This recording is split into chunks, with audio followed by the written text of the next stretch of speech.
So today I'm going to show you how to create what I call a Womp Bass.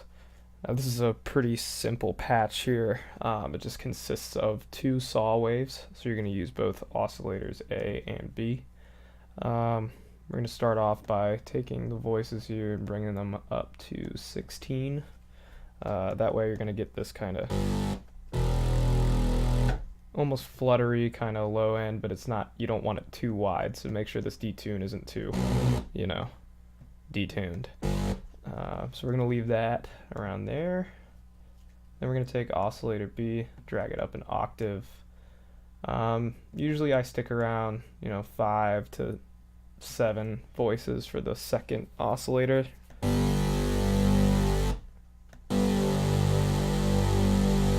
Alright, so you want this one a little bit more detuned. But then we're going to take the filter and we're going to activate both A and B on that. Take that resonance down. Alright, so now we're going to take this LFO. We're going to create kind of a shelf here. And then we're going to drag it to the cutoff. Bring the rate down. And you can kind of play with this depending on what tempo and vibe you're going for within your track. But yeah, that's pretty solid there. We're going to go to the effects now. I'm going to give it a little bit of a dimension expander here. Alright, that's about good right there. We're going to go and put a hard clip, and this is where you can implement your LFO on multiple instances aside from just using it with your filter. You're going to take this here, drag it up on the drive.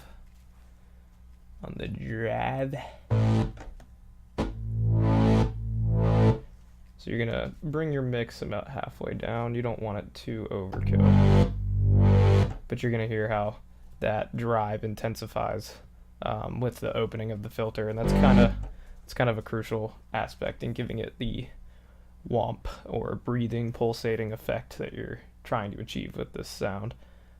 We're going to put a multi-band on this, bring the ratio down to 2/1.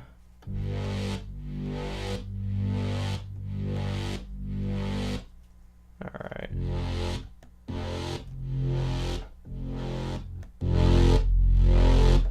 Alright, so that's pretty solid there. Next we're going to go on and throw some EQ on this, and this is really just for the purposes of cutting off the harsh ends of the spectrum.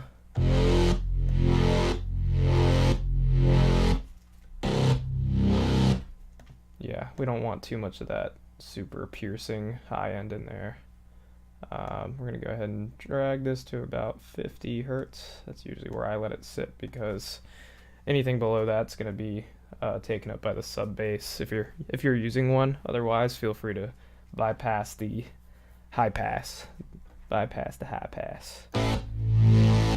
Alright. That's pretty solid. So now this sound is pretty much complete. However, you could go and tamper with it even more. You could add another oscillator here.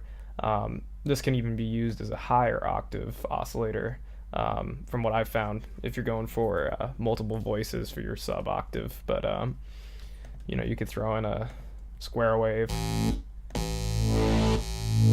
Oh, obviously add it to the filter.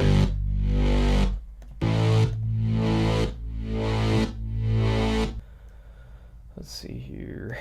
Might throw a noise on there just to give it more air. I'm gonna go ahead and use that LFO again for the level.